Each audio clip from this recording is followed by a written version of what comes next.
Hey, purihin po ang ating Panginoong Hesukristo, ating nag-iisang Diyos, walang ng langit at lupa. Nasusulat po yan sa John 1:3, John 1:10,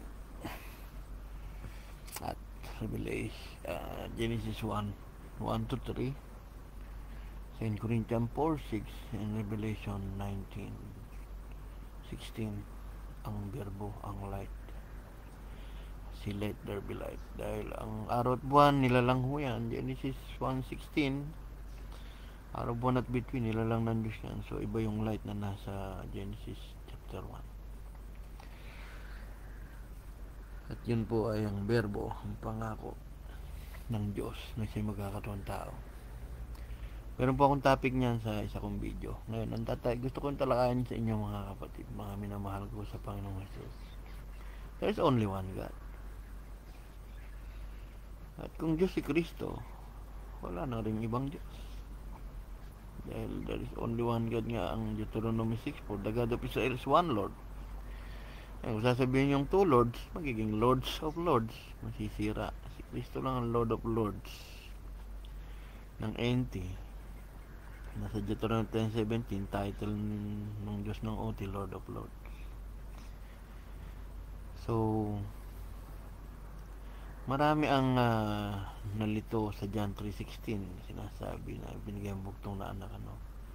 Pero yun sa demonyo, yun sa Psalm 106:37 to 38. Nagpapatay at nagpapatigis ng dugo ng anak ay sa demonyo. Kaya nga inuulit ko, hindi nagpapatay ng bugtong na anak ng Diyos kay Abraham. Nagpapatay ang bugtong na anak na si Isaac. At yung ram ang dumating. Yun yung katawan ni Kristo na sinasabi niya na sa John 8:56 to 58 na nakita ako ni Abraham. Nakita ni Abraham aking pagdating at siya nagalak. Wala ka pang 50 taon, nakita mo si Abraham. Hindi pa sinisilang si Abraham, ako na. Sabi sa John 8:56 to 58. So, ito kasing patripassianism belief. Ang pag ni-research nyo yan, siniraan talaga yan. Sinasabi heretics. Si Sabellius daw yan, Sabellianism. Pero titingnan ninyo, mas nauna si Noetus at si Praxias.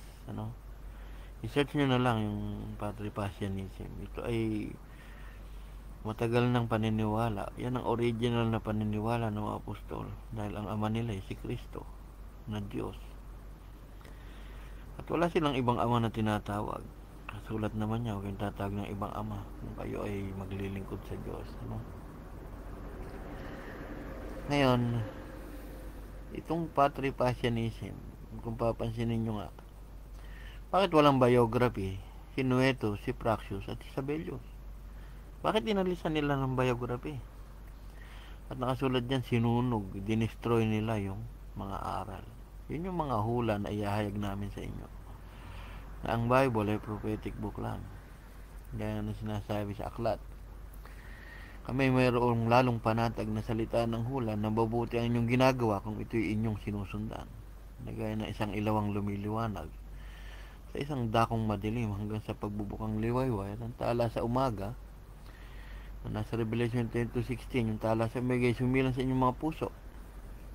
Itala, tandaan nyo na walang makapagpapaliwanag na alinmang hula ng Biblia, ng kasulatan sa bisa ng kanyang sariling kakayahan. Sapagkat hindi nagbuhat sa kalooban ng taong hula ng mga propeta, ito'y galing sa Diyos at ipinahayag ng mga taong kinasihan ng Espiritu Santo. Kami sa patripassianism ay patuloy namin binibigay sa inyo ang mga hula at katuparan.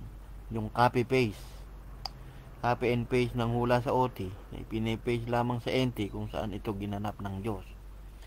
Katulad ng Jeremiah 31:15, umiyak si Raquel, namatay daw yung kanyang mga anak, hindi na siya mapasaya. Nasa Matthew 2:17 to 18 yun.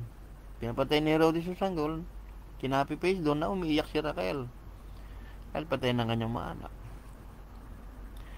So, katulad ng Isaiah 7:14, maglilid dalaga, mga anak ng isang lalaki. Ang kanyang pangalang Jesus ay tatawaging Emmanuel, tatawaging alias Imano. With us, L is equal to God. So, So, nakalagay yun. Kinopy-paste ngayon yung sa Matthew 1:22-23. Nangyari lang ito, pang matupad, sinasabi ni Propeta Isaiah. O, tapos ipinaste doon. O, maglilian dalaga, mga anak ng lalaki. Basahin nyo yung isa kong video na may nakalagay doon, Bible is Prophetic Book, para makita nyo yung mga copy-paste lang, ano. Copy-paste ng hula, lahat sa OT. Buong kasulatan. Sulat ni Moises, mga propeta ni David, ni Solomon. Buong OT. Nakaka-copy-paste lang hula sa NT kung saang senaryo ginanap yan ng Diyos. Ngayon, ang isang Diyos na lumalang na yan, sa Psalm 47, na darating ako sa balumbo ng mga aklat, at sinabi ni Kristo sa Hebrew 10:7, na dumating ako sa balumbo ng mga aklat. Oh. Kaya nga lahat na yan, ginanap lang ng Diyos yan. Ginaganap niya hula, Matthew 5:17, na parito ko, hindi para sirain ang kasulatan, hindi para ganapin. Yung ginaganap niya, nalito na yung lahat. Hindi nila alam na alam ni Kristo lahat ng ginagawa niya at alam niya yung mga future na magaganap. Kaya sinasabi niya kay Pedro, no? Pag tila ako manok, 3 beses mo na akong tinakwil. Kunin niyo yung asno doon, may anak na bisiro. Sabihin sa may-ari, kailangan ng Panginoon. Muli ka ng isda, may pilak doon, bayad mong bis. Pupunta ako doon sa Jerusalem, papatay ng anak ng tao, mabubuhay 3 araw, kita-kita tayo sa Galilea. Sinasabi niya na yun lahat, sa ulado niya lahat yan. Kaya nga puro foretold yan, ano. And kung talinhaga ni Kristo, nakaprapis sa Psalm 78:2, natupad din sa Matthew 13:34-35 yan. Kaya kinaka-copy-paste lang ano, ang ginanap ng Diyos. Basta puntahan niyo isang video. So yung patripasyanism, ito yan. Patripasyanism, patri is father, passion is suffering. Because the teaching required that since the Father had become incarnate in Christ, He had suffered. Yeah, correct. Yung God na nag-suffered. Yung bang uod, yung worm naging butterfly, yung uod naging paru-paro. Napatay mo yung paru-paro. Hindi ba napatay mo yung uod? Yung palaka, yung butete, nung maliit, butete siya, naging palaka. Napatay mo yung palaka, napatay mo yung butete. Kung si Pedro yung naging aswang, naging aso. Napatay mo yung aso, napatay mo si Pedro. Ngayon, kung Diyos naging tao, napatay mo yung tao, napatay mo yung Diyos. Ganun lang naman yan Walang iba. Kasi isa yung espiritu ng Diyos Ama na yan. Hindi yan pwedeng maghiwalay at magdalawa. Kaya kahit ano ba gawin niya, espiritu pa rin siya ng Ama. Naging anak, napatay niyo si Father.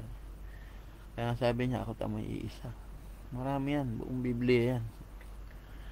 Galawin niyo lang yung patripasyanism.com, may Wheel of Prophecy doon, makikita niya. So, yan yung meaning nun, ano? Kung Diyos ang naging tao, napatay niyo yung tao, napatay niyo yung Diyos.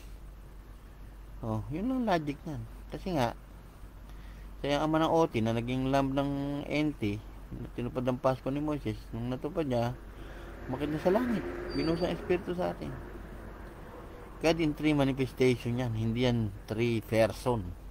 Na 3 na sila na gumagawa ng pasimula. Meron din ako dyan topic sa video.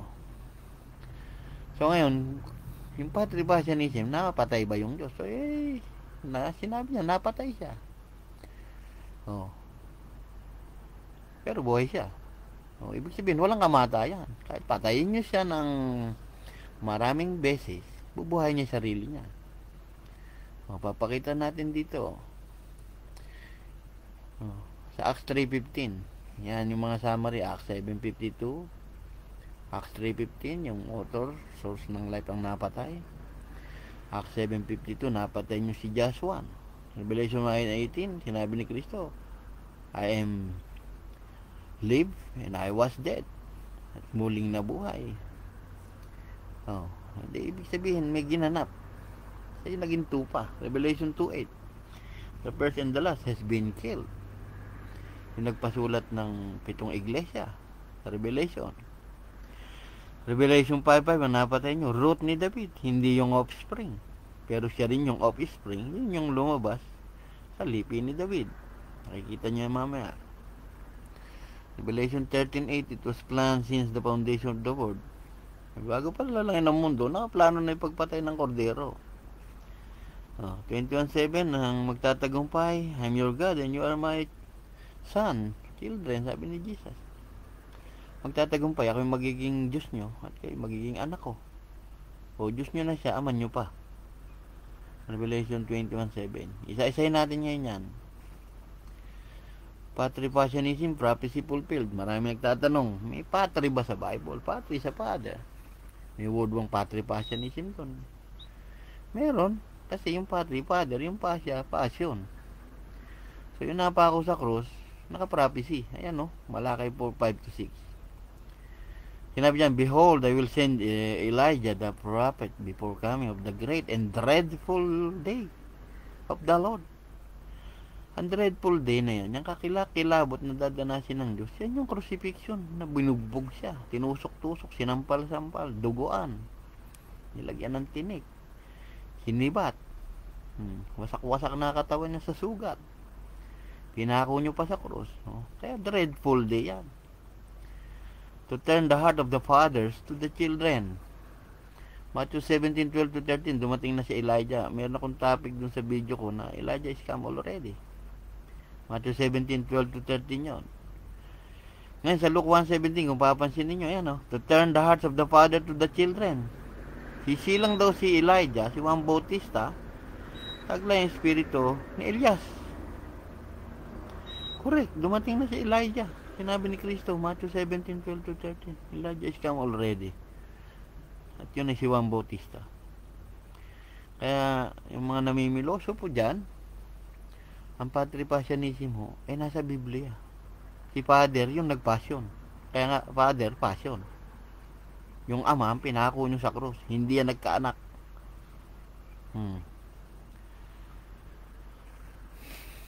Pwede i-search yung Armand de Castro sa YouTube. Makikita nyo yung may topic ko dyan na Elijah is come already. Malino naman yan, nagsisingaling ba si Jesus? Alam nyo naman yung word na already, Elijah is come already. Then the disciples understood that he is talking about John the Baptist. Tapos na, matagal na yung Biblia. Marami lang dumadaya sa inyo. Kaya sana mapuspos kayo ng Espiritu Santo ng ating isang Diyos na gumanap ng lahat ng hula dyan sa New Testament na nakahula sa Old Testament. Walang ginanap si Kristo dyan sa New Testament na hindi nakahula. Foretold, scripted na lahat sa OT yan. Kinaka-copy-paste lang yun dyan sa NT. Kaya ako sinasabi sa inyo, basahin dito yung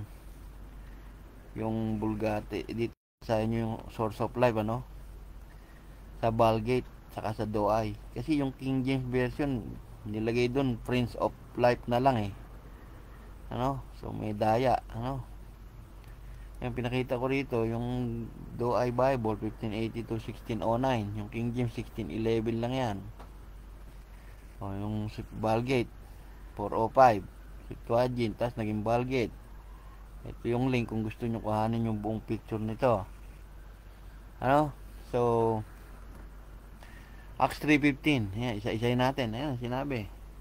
But the author of life you killed, whom God had raised from the dead, of which we are witnesses.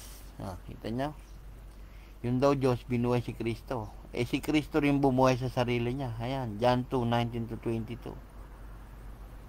Kasi yung witnesses, lahat ng apostol ni Kristo. Na yun daw Diyos na bumuhay sa kanyang sarili. Ayan John 2:19-22. Jesus answered and said to them, destroy this temple, my body, and in 3 days I will raise it up. I will raise it.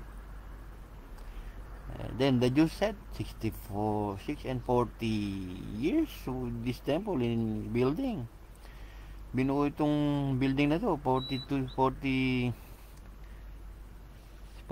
years. Tapos tatayo mo 3 araw. But he spoke of the temple of his body. So Jesus said, destroy my body and I will raise it up in 3 days. Because he's talking about his body. Kaya nung mabuhay na maguli si Kristo, when therefore he was risen again from the dead. naaalala ng mga alagad yung sinabi niya na to. Nabubuhayin ko yung sarili ko. Ngayon, ang witness, ayan, ang witness ito, yung mga apostol. Lahat ng apostol ni Kristo na nagsulat sa NT. Walang apostol ang aman yun, nagsulat sa NT na naging author. Ano? Author of life. Yung source of life, pinatay nyo. Sino pa ba yung author ng life? Dahil yung naging tao, nasa 1 Timothy 3:16 na God manifest in flesh. Acts 7:52. Ba't pinatay si Esteban? Dahil sinabi niya, pinatay nyo si just one. Hindi sinabing just two, just three. Kaya nga sa kanya, hindi niya kay Kristo yung nabiling kaluluwa niya, no? Tuloy niyo yung pagbasa ng hanggang 57 yan. Panginoon Jesus, ako'y nabila ang kaluluwa, espiritu, sabi niya. Ayun si Kristo yung tao. Sa ama niya hinabilin yung espiritu niya. Pareho silang tao. Di tao si Esteban, sa ama niya hinabilin yung espiritu niya. Kasi ang ama talaga si Kristo. The Lord shall be king over the earth. In that day there shall be one Lord, and His name shall be one. Si Jesus. One Lord. Lord of Lords. Wala nang Lord of Lords ang ama nyo sa NT. Tandaan nyo yan. Wala na kayong talata. Revelation 1:18, and alive, buhay ako. At namatay. Yan na, was dead. Hindi napatay. Ibig sabihin, nung katawang lupa siya. Sinabi niya, napatayan niyo ako. Ako yung tupa na pinatay niyo. Revelation 2:8. Revelation 1:11, nagpasulat si Kristo. Umiilaw mukha na parang araw kay Juan sa 7 iglesia. Ayan isa itong iglesia na ito sa Smyrna. These things said by the first and the last, yung una at huli, who was dead and is alive. Yung namatay. Revelation 5:5. Root of David has been killed, not the offspring of David. And one of the ancients said to me, weep not, behold the Lion of the tribe of Judah, the root of David. Nung umiiyak si John, magbubukas daw ng aklat root of David, hindi offspring of David. Yun na yun nakaupo sa trono. Andun sa Revelation 5:14 niya, sinamba. Sa Diyos lang kayo sasamba. Sinabi naman ni Jesus, Jesus, I'm not the son of David. Sabi ni Jesus, I'm the Lord of David. While the Pharisees were gathered together, Jesus said them, what do you think of Christ? What do you think of me? What do you think of Jesus? They answered, you are the son of David. He said to them, Jesus said, how is then that David speaking by the Spirit call him Lord? Bakit tumawag daw ng Lord kay Christ si David? The Lord said to my Lord. Kasi yun yung root, siya rin yung sumulpot. If then David call me Lord, yung him dito, yung Christ, how can he be his son? Kung tinawag ko na Panginoon ni David, paano ko yung naging anak? Edi Diyos na pala siya ni David. And no man was able to answer him a word. Neither does anyone from that day or ask him any more question. Kayo lang naman matitigas ang ulo Sabihin ba sa inyo ni Kristo na Diyos ako ni David? Magtatanong pa kayo. Paano sila nakita ni David? Tanda-tanda nun. 1,000 plus BC na yan. Ito, naka-prophecy, naka-paste yan. Psalm 110:1 na yan. Copy-paste lang mo lahat yan. Revelation 22:16. I, Jesus, have sent mine angel. Revelation 1:1. To testify unto you these things in the churches. I am the root and the offspring of David. Ako yung ama ni David na Diyos at ako rin yung sumulpot na tupa sa lipi ni David. And the bright morning star ng 1 Peter 1:19. 2 Peter 1:19 yan. The light that shines in a dark place, the day star arise in your heart. Kung sinusundan nyo yung hula ng prophecy.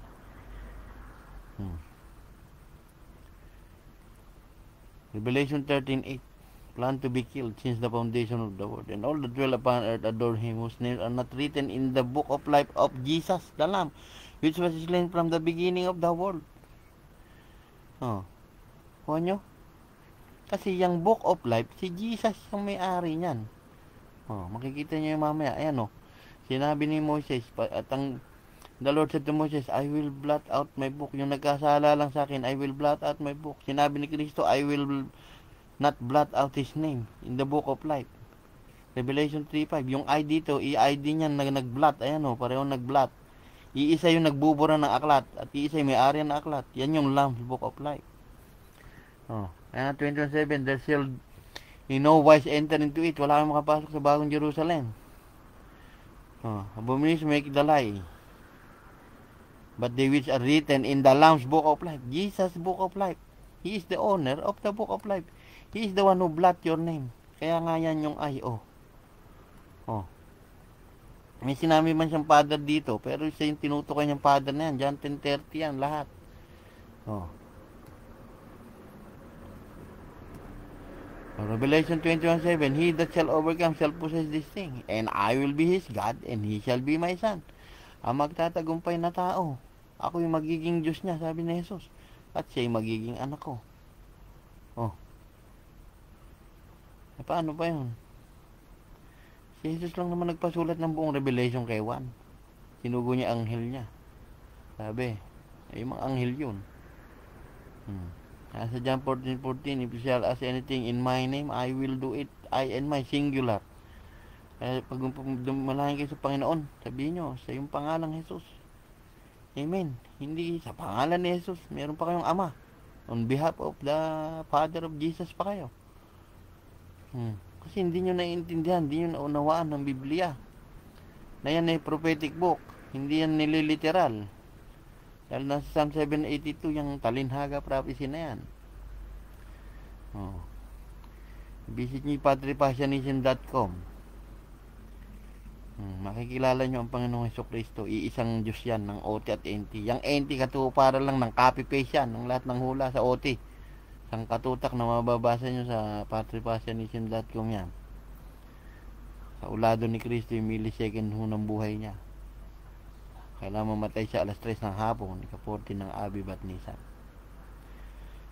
So, tandaan po ninyo, kung ang Diyos naging tao, napatay nyo Diyos. Ganun lang yan. Iisa lang mo ang Diyos.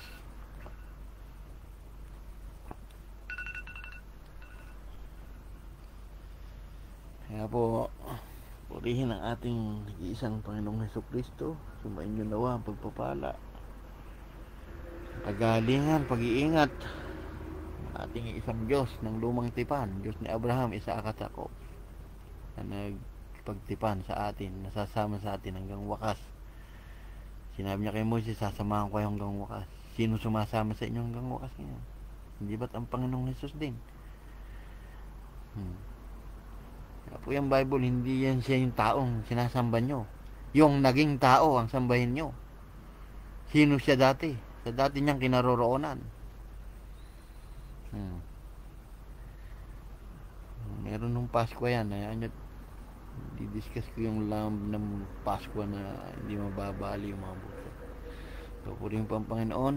Ako po ay magpapaalam na. May maipaduwanag ko sa inyo ang meaning ng patripassionism. Marami hong naninira sa patripassionism, ano? Sapagkat lahat sila ay ayaw kay Kristo na maging Diyos. Tandaan nyo po yan. Nasa Revelation 17:14 ho yan. Na nasa hula ng awit 2. Awit chapter 2, 2 hanggang 4. Na magtutulong-tulong lahat yan. Nadigmain ng kordero. Pero hindi sila mananalo. Pagkat ang kordero ay King of Kings and the only one Lord of Lords. Amen po. Muli po. Salamat sa inyong pagsubaybay, pakikinig, pagtatyaga sa aking boses. Pasensya na kayo.